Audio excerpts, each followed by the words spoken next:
ভাই ভাইয়ের মতো কাঁধে কাঁধ লাগিয়ে একত্রে থাকবে। ভাই পাঁচ আঙ্গুল কখনো সমান হয় না, একটা ফ্যামিলি পাঁচ ভাই কখনো সমান হয় না। একজন কৃষক হতে পারে, একজন প্রফেসর হতে পারে, একজন ডাক্তার হতে পারে, একজন ইঞ্জিনিয়ার হতে পারে, কিন্তু আমরা ওইখানে ওই ধরনের কোনো বৈষম্য করব না।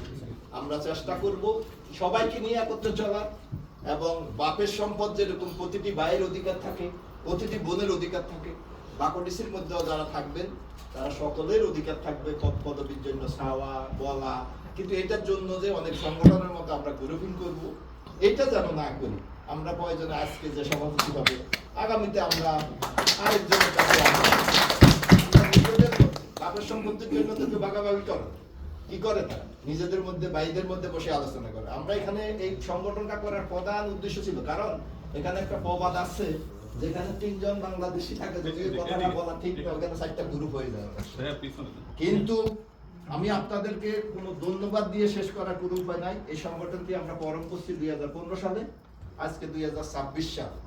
আজ পর্যন্ত আল্লাহ দিলে মাইনর কিছু ত্রুটি বিচ্যুতি ছাড়া আমাদের কেউ আমাদের সংগঠন সেও যায় নাই, গ্রুপিংও করে নাই, সেও যায় নাই, গ্রুপিংও করে নাই। কোনো মনোমালিন্য হইতেই পারে, স্বাভাবিকভাবে একটু মনোমালিন্য হইতে পারে, কিন্তু আমরা চেষ্টা করছি যতটুকু সম্ভব যাকে যেভাবে সম্মান করা যায়, যাকে যেভাবে কম্প্রোমাইজ করে ইয়ে করা যায়, আমরা ওইটা। কারণ যারা নেতৃত্বে থাকবে তাদের মেইন কাজ হলো প্রতিটি মানুষকে একটা টেবিলে ধরে রাখা। এখানে ভালো মানুষ থাকতে পারে, বুঝের মানুষ থাকতে পারে, শিক্ষিত মানুষ থাকতে পারে, অশিক্ষিত মানুষ থাকতে, ধনী থাকতে পারে, দরিদ্র থাকতে পারে, কিন্তু আমাদের টার্গেট থাকতে হবে we are brother, we all together, we are like one family. সেই ফ্যামিলিটা হচ্ছে বাকডিসি ফ্যামিলি। কারণ এখানে অনেক সংগঠন আছে, যারা এখানে আছেন, বিশেষ করে সামাজিক নেতৃবৃন্দ, মনে হয় 34-35টা সংগঠন আছে। আমার হাতে গোনা 4টা বা 5টা সংগঠন, আমি বলবো না কারণ বাদ দি, যদি প্রত্যেকটা হইছে দুইজনের সংগঠন, হাজব্যান্ড ওয়াইফ, প্রত্যেকটি সংগঠনে দুইজন।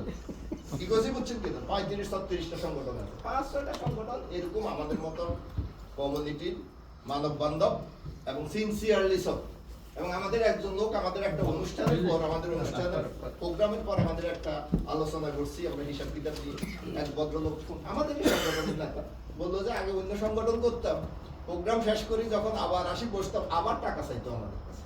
আর আপনারা দেখি প্রতি প্রোগ্রাম শেষ করি আমাদের সারপ্লাস টাকা দেখেন থাকে। এটা কেন? প্রথম হচ্ছে sincerity. Sincerity very important, doesn't matter $1 billion আয় যদি সিনসিয়ারিটি না থাকে ওখানে কখনো সারপ্লাস হবে না। সেকেন্ড ছিল আমাদের টিমওয়ার্ক। এভরিবডি, আমরা যখন কাজে নামি, কে সভাপতি, কে সেক্রেটারি, কে বড় ভাই, কে ছোট ভাই, এতক্ষণ অনেকে আমার তালে দিছে, কিন্তু আমি সবাই আগে যাই পাতি দুই তাসও উঠাই, কারণ এটা করতে হবে আমাদেরকে। এটা যদি না করি, প্রথমত আমরা যারা সিনিয়র তারা আগে করতে হবে, তারা যদি না করে পরে যারা নতুন আসবে তারা শিখবে না।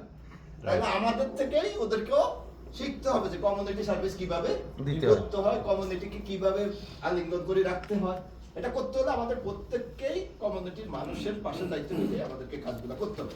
আর আমাদের সভাপতি সুন্দরভাবে বলে গেছে, আমাদের আল্লাহ দিলে এখানে একটা, আমি যতটুকু জানি আমার জানা মতে, যদি আমি রং হইতে পারি, একটা সংগঠন ছাড়া বেশিরভাগ সংগঠন কিছু, একটা সংগঠন আছে আমি জানি তাদের ভালো একটা অ্যামাউন্ট আছে, ব্যাংকে ব্যালেন্স আছে।